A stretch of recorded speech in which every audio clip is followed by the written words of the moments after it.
Para a palestra de hoje, nós gostaríamos de convidar a senhora Maroísa Baio, que vem de Limeira, do Centro Espírita Allan Kardec. Ela é professora e hoje vai falar sobre o tema misericórdia. Então, por favor, Maroísa.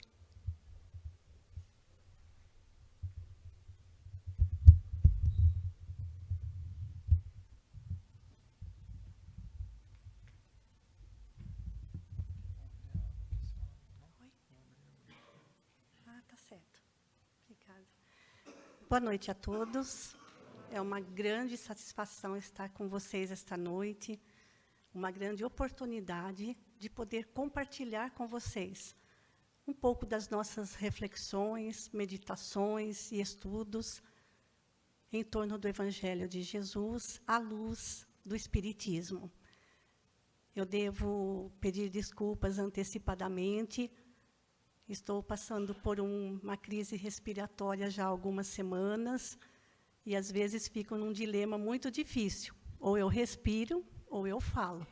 Quando tento fazer as duas coisas ao mesmo tempo, acabo tossindo e engasgando. Então, espero que isso não aconteça, mas já peço desculpas antecipadamente pela dificuldade desses dias para mim. Nós vamos comentar um pouco sobre a misericórdia, um tema que nós já estudamos bastante no nosso grupo espírita, porque às quartas-feiras nós temos um grupo do estudo do minuciosamente. Nós seguimos pelo Novo Testamento, tendo como suporte as obras doutrinárias e outras, sobretudo, de Emmanuel e Carbar. E nós não seguimos desde o primeiro capítulo, nós abordamos por temas. Então, já passamos pelo tema da misericórdia e hoje compartilhamos com vocês algumas descobertas que fizemos ao longo desses estudos. Inicialmente, vamos à definição da palavra misericórdia, o significado. A palavra é composta de dois radicais, de origem latina. Miseratio, significando compaixão, e cordis, significando coração. A união desses dois radicais, literalmente, significa coração compadecido. Nós também encontramos essa definição no Evangelho segundo o Espiritismo, onde, no capítulo 10, Kardec diz: a misericórdia é o complemento da brandura, pois aquele que não é misericordioso, igualmente não é brando nem pacífico. Aqui nós já descobrimos que para alcançar ou para conquistar um coração compadecido, nós precisamos de duas outras virtudes como base, que é a brandura e a mansuetude. Nós também encontramos a misericórdia como uma das bem-aventuranças. Qual delas? Quando nós estudamos as bem-aventuranças no nosso grupo espírita, nós encontramos algumas surpresas, a começar pela quantidade de bem-aventuranças, que são exatamente 9. Adivinha qual fica no meio? A misericórdia. Essa colocação que a gente fez, separando as 4 primeiras, a misericórdia, e depois as 4 seguintes, nós vamos comentar um pouquinho mais para frente. Essa foi a primeira surpresa que nós tivemos. No total de 9, a misericórdia divide o grupo das bem-aventuranças, o total das bem-aventuranças, em 2 grupos. Por que será? Há alguma relação entre as 4 primeiras, como base, e as outras 4 como consequências? E nós temos, nessa primeira tradução, aliás, essas palavras, inicialmente, nós pegamos de uma tradução da Bíblia de Jerusalém. Então, às vezes, nós encontramos em algumas traduções felizes, os aflitos, felizes os mansos, felizes os que choram. E em outras Bíblias, nós encontramos na tradução do grego a palavra bem-aventurado. Pois bem, nós consultamos, para auxiliar um pouco os nossos estudos, um livro do professor Severino Celestino, lá da Paraíba. Ele é professor de hebraico, e no livro O Sermão do Monte, ele apresenta o sermão todinho, que inclui, que está descrito nos capítulos 5, 6 e 7 de Mateus. E o interessante nesta obra é que ele apresenta a tradução em grego, seguida da tradução do original em hebraico. E foi aí que apareceu a nossa surpresa maior. A palavra bem-aventurado não aparece no original em hebraico, e sim a palavra avante. Por isso que ele denomina o Sermão do Monte como o Sermão das Exortações, onde Jesus exortava, acalentava os sofredores. E isso para nós foi assim, trouxe para a gente uma sensação diferenciada, porque a bem-aventurança, como diz Emmanuel, é uma credencial, algo ainda a ser conquistado, e uma exortação. Então, dizendo, avante os humilhados, avante os que choram, avante os que são mansos, avante os que têm sede e fome de justiça, é bem diferente de dizer, bem-aventurado você que chora. Porque esse bem-aventurado está tão longe de ser conquistado. Então, já foi um impacto para a gente perceber a diferença do uso dessas duas palavras nas bem-aventuranças. E quando nós traduzimos, quando a gente verifica as traduções do professor Severino, percebemos que não há muita diferença nas traduções do hebraico e do grego, nas 4 primeiras e nas 4 últimas. Mas olha a diferença na 5ª bem-aventurança. Ao invés de bem-aventurados misericordiosos, no hebraico, segundo o professor Severino, o que aparece é avante os que promovem a vida. E aí apareceu aquele enorme ponto de interrogação para nós. Por que trocar misericórdia por promover a vida? E aí nós começamos a escarafunchar o máximo possível para relacionar, conectar essas definições. Agora, os 4 primeiros grupos. As 4 primeiras exortações, nas 4 primeiras, Jesus exaltava o encorajamento para os humilhados, para os que choram, para os que são mansos, humildes, para os que têm fome e sede de justiça. Essas 4 bem-aventuranças são, ou melhor, essas 4 exortações são características de mundos de expiações e provas. Precisamos da humilhação para aprendermos a ser humildes. Precisamos das aflições da vida para aprendermos a resignação. Precisamos das dificuldades e dos obstáculos para desenvolvermos a mansidão. E necessitamos das injustiças para desejarmos o que é reto e justo.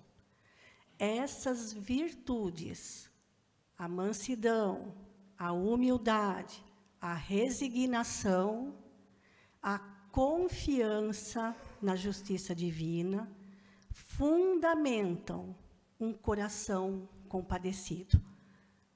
A partir do momento em que passamos a conquistar a misericórdia, já estamos preparados para desenvolver outras virtudes. A pureza de coração, ser pacificador, sofrer por amor a Jesus, sofrer por amor à verdade. As 4 últimas só são possíveis se tivermos o coração compadecido. Em outras palavras, se formos misericordiosos. Outra coisa nos chamou a atenção. As 4 primeiras e as 4 últimas prometem, ou têm como colocação de promessa, quase que as mesmas palavras. A única na qual a gente recebe exatamente conforme dá é a 5ª bem-aventurança, onde Jesus diz: avante os que promovem a vida, porque eles receberão a vida. Já aquele que chora vai ser consolado. Aquele que é humilhado, que se resigne, porque dele é o reino dos céus. Então, tanto faz se eu estiver seguindo a tradução em grego ou a tradução em hebraico, as bem-aventuranças têm poucas diferenças nas traduções. A única que é completamente diferente é a 5ª. No original em hebraico, bem-aventurados os misericordiosos, porque alcançarão misericórdia. Então, vejam, é a única que a gente recebe conforme a gente dá. Avante os que promovem a vida, porque eles receberão a vida. Em outras palavras também, é como se Jesus estivesse dizendo a eles: eu sei que vocês sofrem, eu sei que vocês choram, eu sei que vocês são humilhados e que são injustiçados, mas isso não impede que sejamos compadecidos dos sofrimentos dos nossos irmãos em situações semelhantes à nossa. Não há o que justifique sermos endurecidos com o próximo se ele passa pelas mesmas situações que passamos. Enquanto cultivarmos mágoa, ódio, rancor, intransigência, dureza de coração, continuaremos estagiando nos mundos de expiações e provas. Ainda ficaremos tentando aprender as 4 primeiras bem-aventuranças, pois somente estas, as provas e expiações, é que nos ensinarão a sermos misericordiosos diante do sofrimento de nossos irmãos, fazendo a eles o que gostaríamos que nos fosse feito, se estivéssemos em situações semelhantes a que eles enfrentam. Então, por enquanto, nós necessitamos daquelas 4 primeiras exortações para aprendermos a amolecer nosso coração. Então, aquela 5ª bem-aventurança passa a ser agora esta: avante os que promovem a vida, porque eles receberão a vida. Os que promovem a vida, aqueles que têm o coração compadecido, são promotores da vida. Não se promove a vida para quem tem o coração duro feito pedra, em todas as suas expressões, pois, conhecendo as necessidades e limitações de cada ser, procuram ampará-lo, por meio de ações que o promovam para melhor, amenizando suas dificuldades ou sanando-as por completo. Porque eles receberão a vida, a consequência de ser misericordioso, e como cada qual colhe conforme semeia, os que promovem a vida colherão novas e melhores oportunidades de dignificá-la para si e os demais. Quando passamos, e todos passamos, por momentos de grandes tribulações, muitas vezes nós clamamos, misericórdia, Senhor. É o momento de perguntar. Nós estamos pedindo por algo? Será que nós também somos misericordiosos? Estamos pedindo a Deus que tenha misericórdia do nosso sofrimento. E nós somos misericordiosos diante do sofrimento dos nossos irmãos? Se a resposta for não, é bom a gente ficar esperto. Mas Jesus, ao invés de dizer bem-aventurados os misericordiosos, segundo as explicações do professor Severino, ao dizer avante os que promovem a vida, porque receberão a vida, estava indo mais longe nos ensinamentos do Decálogo, dos 10 mandamentos. O não matarás, que é o 6º. Para os judeus, não matar era não matar literalmente. Com Jesus, este mandamento, ele se amplia imensamente, porque nós não matamos apenas fisicamente, mas nós retiramos as possibilidades de vida, de todas as suas formas possíveis, se não tivermos um coração compadecido.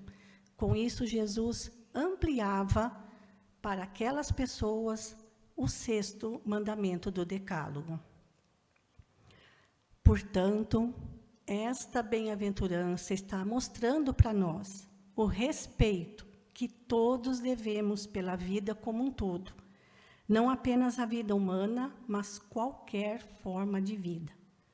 Portanto, nesta bem-aventurança, Jesus exaltava o princípio de respeito à vida e à sua promoção, renovando a leitura do não matarás.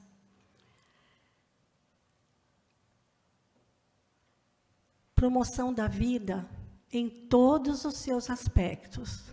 Cuidados com os animais. Cuidados com a natureza. Eu posso ter apenas um vasinho na área de serviço da minha casa, mas eu não posso esquecer de regar. Cuidado pelo ser humano. Alguns estão tão debilitados física e espiritualmente que não têm forças sequer para levar o alimento até a boca. E nós devemos, com esta lembrança, avante os que promovem a vida, fazer o que for possível para todas as formas de vida. Jesus exaltou a misericórdia em 2 parábolas, misericórdia de uns para com os outros. A parábola do bom samaritano, relatada somente no Evangelho de Lucas, já é conhecida de todos, onde se destaca a figura do samaritano, um homem corajoso, e como diz o texto, ele teve compaixão. Por isso, decidiu-se por socorrer. E no diálogo entre Jesus e o doutor da lei, para quem ele narrou essa parábola, o finalzinho do diálogo entre Jesus e esse doutor da lei é que chama também a atenção, que essa parábola ela é repleta de muitos ensinamentos. Jesus diz para o doutor da lei, pergunta a ele, qual dos 3 foi o próximo? O doutor da lei, cheio de si, respondeu, aquele que usou de misericórdia para com ele, o que estava ferido. Jesus disse para ele, vai e também tu faz o mesmo. Esta última frase de Jesus, ela salta aos meus olhos. Também tu faz o mesmo por todo caído que encontrar no teu caminho. Mas isso só vai acontecer se tivermos um coração compadecido, se nos colocarmos no lugar do outro que sofre. A outra parábola é a do credor incompassivo. Nesta parábola, relatada somente no Evangelho de Mateus, Jesus conta que um homem devia a um grande rei a soma de 10.000 talentos. O talento era uma barra de ouro que pesava 34 quilos. Portanto, este homem devia ao seu rei 340 toneladas de ouro. Algo impagável. Fica fácil de percebermos nessa parábola que este rei representa nosso Pai Criador e que a dívida que temos para com ele é impagável. Jesus colocou uma quantia exorbitante propositalmente nessa parábola. Pois bem, este homem que devia uma fortuna, tanto rogou, tanto clamou, que o rei acabou perdoando integralmente a sua dívida. Ele saiu de lá feliz da vida. Pense bem, uma dívida de 340 toneladas de ouro, quantas existências para não acertar tudo isso? Pois bem, quando ele saiu de lá, ele encontrou uma pessoa que lhe devia menos de 30 gramas de ouro. Uma bagatela, perto do que ele devia para o rei. Mas ele não perdoou. Ele pegou o devedor e ali se atarracou com ele e disse: ou você me paga, ou você vai para a cadeia, até que me pague toda a dívida, que era o costume na época. Enquanto o devedor não acertava suas contas, ele permanecia preso. Já pensou se a moda pega hoje, gente? Ia ser complicado. Pois bem, as pessoas que estavam ao redor viram aquela cena e foram contar para o rei, que ficou muito chateado, claro, ele perdoou algo exorbitante e ele não foi capaz, aquele mesmo homem não foi capaz de perdoar menos do que 30 gramas de ouro. Mandou chamar o primeiro devedor de novo e lhe disse: não devias também tu ter compaixão de teu companheiro, como eu tive compaixão de ti? Qual é o nosso companheiro? Quem é que nos faz companhia a cada instante da vida? E a cada instante da vida, Deus se compadece das nossas fraquezas, das nossas limitações, das nossas infantilidades, continua perdoando, nos oferecendo sempre novas oportunidades de fazer melhor. E não devemos fazer o mesmo para aqueles que compartilham a nossa existência? Essas são as duas colocações, essas duas parábolas que trabalham a questão da compaixão. Jesus também tornou a tocar nesse assunto com estas palavras: sede misericordiosos, como o vosso Pai é misericordioso. Deus é infinitamente misericordioso conosco. Assim também devemos nos comportar com o nosso semelhante. Nós encontramos com Joana de Ângeles uma outra definição que nos nossos estudos das bem-aventuranças nos chamou a atenção. Era o que ela chama de compaixão dinâmica. Porque não adianta também cruzar os braços e falar: ai, mas eu tenho tanta pena daquela pessoa, que judiação, eu tenho um dó, olha que situação difícil que ela faz, pela qual ela está passando. Isso confortavelmente na nossa casa, sentados, muito bem instalados, felizes, bem alimentados. É fácil sentir compaixão desse jeito. Apenas dizendo da boca para fora e nada fazendo com os braços. Por isso, Joana chama de compaixão dinâmica. Tem que fazer alguma coisa. Emmanuel também toca nesse ponto. Todos aqueles que fazem da piedade o serviço constante do amor encontram realmente as portas abertas para o reino de Deus.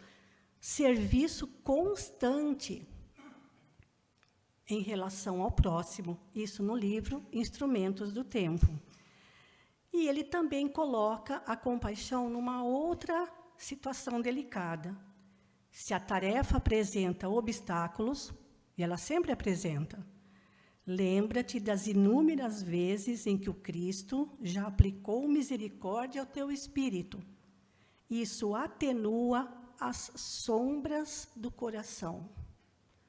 Olha que coisa interessante que Emmanuel mostra para a gente. Sombras do coração. Se o nosso coração anda cheio de mágoa, ressentimento, rancor, aquela pessoa que nos ofendeu, que nos prejudicou, não sai da nossa mente, pensamos nela dia e noite, temos dificuldade para perdoar. O que Emmanuel está colocando aqui é, você não consegue perdoar?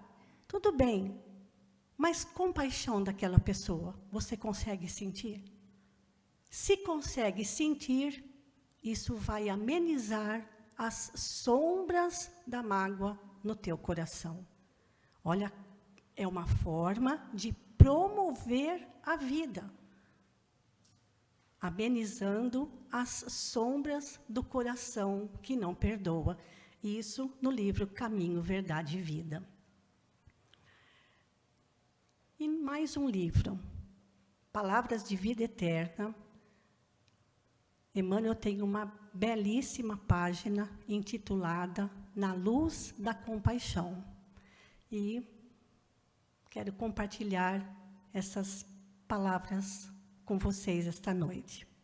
Emmanuel começa dizendo: deixa que a luz da compaixão te clareie a rota, para que a sombra te não envolva. Olha ele falando novamente em sombra. A mente está perturbada, o coração está desassossegado. Será que não está faltando, em relação a alguém, um pouco mais de entendimento? Porque, veja bem, gente, é fácil sentir compaixão daquelas pessoas que, de alguma maneira, estão numa posição inferior à nossa. Seja posição social, intelectual, financeira, de trabalho. É fácil sentir pena daqueles que a gente julga que são menores do que nós. Mas é difícil sentir compaixão daqueles que estão acima de nós. Mesmo que não seja por mérito. E aí, convido vocês a fazerem um teste, quando estiverem assistindo os noticiários na TV. Quando as notícias não forem tão boas, e aparecer na tela as figuras envolvidas naquelas notícias infelizes, qual é a nossa reação? Não, fulano é bandido mesmo, não tem vergonha, merece mesmo ficar preso. Se nós pensarmos e falarmos com algo semelhante a isso, a gente ainda vai ter que passar mais um tempo no planeta de provas e expiações. Porque se essas pessoas, que normalmente estão numa posição acima da nossa, eles têm poder, têm dinheiro, têm facilidades que nós estamos longe de possuir. Mas se não conseguimos sentir compaixão pelos enganos e ilusões nas quais eles se envolveram, e confortavelmente sentados no sofá da nossa casa, nada mais fazemos além do que continuar criticando ferozmente aquelas pessoas que aparecem no noticiário, é porque ainda precisamos de mais um tempinho num planeta de dores, para aprendermos, pelo menos, a sentir compaixão, como diz Emmanuel. Ela ameniza as sombras do coração, a inquietação da mente. E ele torna a repetir as mesmas palavras aqui no livro Palavras de Vida Eterna. E aí Emmanuel faz um joguinho com a gente. Ele diz, ele pergunta, sofres a presença dos que te pisam as esperanças? Sim ou não? Sofremos ou não sofremos? Aqueles que numa conversa acabam com as nossas esperanças de melhoria de vida. Aqueles que fazem isso estão incidindo no 6º mandamento, eles estão matando as nossas esperanças. Essas pessoas fazem parte da nossa vida ou não? Sim. O que Jesus nos ensina? Compaixão para eles. Retrucar, não. Ouves a palavra dos que te ironizam? Como é difícil conversar com alguém quando a gente vai cheio de boas intenções e a pessoa, deseducadamente, debocha da gente, na frente, seja de quem for. A gente se sente horrível, muito mal. O que fazer perante pessoas assim? Compaixão. E tem mais. Padeces o assalto moral dos que te perturbam? Bem, os que nos perturbam são tanto encarnados quanto desencarnados.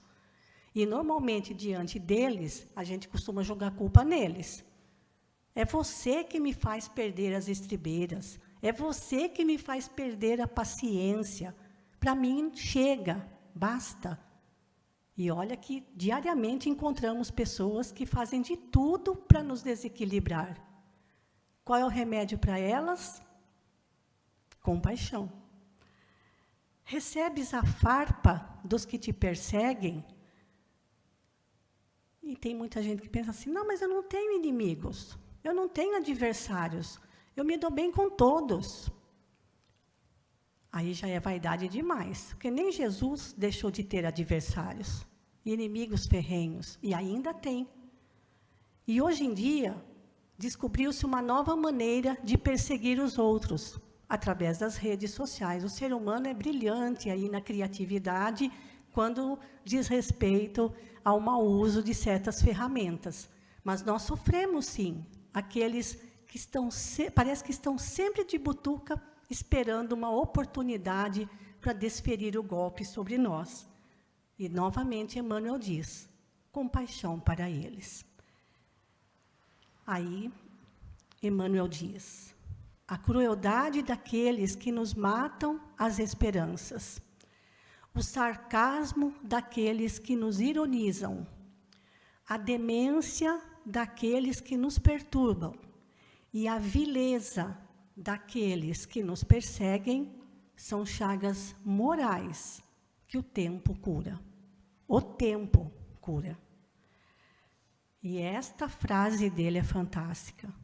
Rende graças a Deus por lhe suportares o assédio, sem que partam de ti.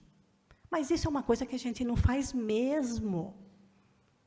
Quando os outros nos atacam, jamais nas nossas preces a gente vai dizer obrigada, Senhor, porque aquele fulano mais uma vez me desferiu um golpe cruel. Não, ainda bem que não fui eu. Nós não temos o hábito deste tipo de prece.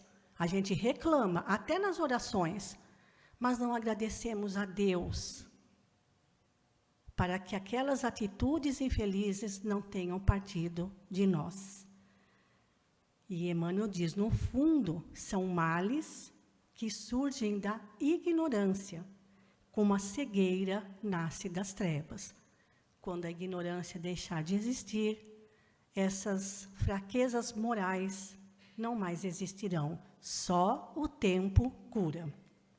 Emmanuel ainda diz, não sanarás o desequilíbrio do louco, zurzindo-lhe a cabeça, nem expulsarás a criminalidade do malfeitor, cortando-lhe os braços. Não se combate o mal com o mal.